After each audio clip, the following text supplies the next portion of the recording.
28 साल M Phil sociology की तालबा नाजिया ने नहाते हुए महसूस किया कि छाती में एक उभार सा बना हुआ है। हाथ लगाने पर कुछ गुठली जैसा एहसास होता था, लेकिन कोई खास दर्द तकलीफ वगैरह ना थी। उसने सोचा वालदा से डिस्कस कर लेगी। चंद हफ्ते यूं ही बेध्यानी में याद ना रहा। एक दिन दोबारा नहाते हुए इसी तरफ ध्यान गया तो माँ से इस बारे में मशवरा कर ही लिया। माँ ने कहा कोई दर्द या तकलीफ है तो दिखा लेते हैं डॉक्टर को।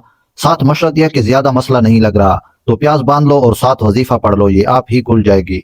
चंद हफ्ते वजीफा पढ़ा और प्याज भी बांधा और साथ साथ जैतून के तेल से हल्के हाथ मालिश भी की। गोया नाजिया ने नफसियाती तौर पर अपने आप को यकीन दिला दिया कि टोटकों से उभार का साइज कुछ कम हो गया है। वो मुतमईन हो गई। उभार अपनी जगह मौजूद रहा, खामोश, किसी तकलीफ या दर्द के बगैर, जैसे तूफान से पहले समंदर होता है। 6 महीने ऐसे ही गुजर गए। नाजिया को भूल गया कि एक छाती में उभार है। अब के नाजिया को अजीब सा दर्द दाएं बाजू में उठा, जैसे इसकी हड्डी में कोई सुराख सा करने की कोशिश कर रहा हो। दर्द की दवा ली चंद दिन और दर्द को आराम आ गया, लेकिन दवा छोड़ते ही दर्द ने फिर जोर पकड़ा। आखिरकार करीबी डॉक्टर से मशवरा हुआ। उसने कहा जवान लड़की है, इसे क्या होना है। कैल्शियम और विटामिन डी तजवीज किया, साथ एक तगड़ा सा पेन किलर इंजेक्शन ठोका और गोलियां देकर चलता किया। फिर से आर्जी आराम आ गया, लेकिन दवा का कोर्स खत्म होते ही फिर वही तंगी शुरू। अब नाजिया को परेशानी हुई कि यह मोई दर्द जान क्यों नहीं छोड़ रही। उसने अपनी डॉक्टर दोस्त को कहकर सरकारी अस्पताल से एक्सरे करवाया। एक्सरे करवा के हड्डी वाले डॉक्टर के पास ले गई। उसने एक्सरे देकर कहा कि इसमें कुछ गड़बड़ लग रही है, आप इसको कैंसर आउटडोर में दिखा कर आए। और यूं मेरी नाजिया से पहली मुलाकात का बंदोबस्त हुआ। नाजिया ने मुझे सलाम करके एक्सरे पकड़ाते हुए कहा कि इसे बाजू की हड्डी में दर्द की शिकायत है।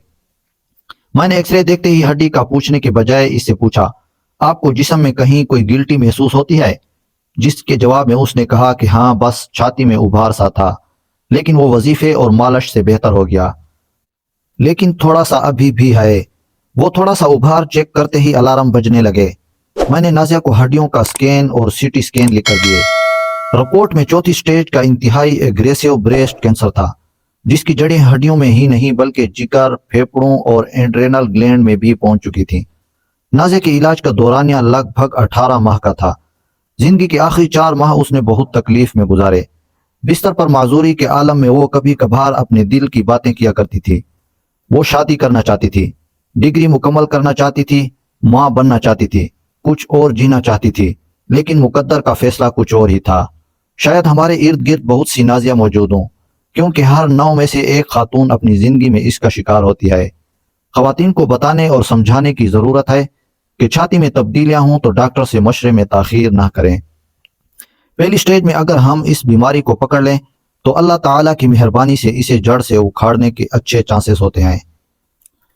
अगर आप खातून हैं और कोई अलामत आप में है तो फौरन किसी ढंग के डॉक्टर से मुआयना करवाएं। अगर आप मर्द हैं तो अपनी खवातीन को आगाही दें कि झिझक और ख्वामखा की शर्म को जिंदगी और सेहत से कीमती ना जाने। अगर कोई भी ऐसी अलामत हो तो अपनी वालदा से बात करें और डॉक्टर को दिखाएं। वीडियो को ज्यादा से ज्यादा अपने दोस्तों के साथ शेयर करें। अल्लाह ताला आपका हामी व नासिर हो। उम्मीद है वीडियो आप दोस्तों को जरूर पसंद आई होगी। मजीद अच्छी बातों और इस्लामी किस्से कहानियों के लिए हमारे चैनल को जरूर सब्सक्राइब कर लें। अल्लाह ताला की हिफ्ज़ व अमान में रहें। शुक्रिया।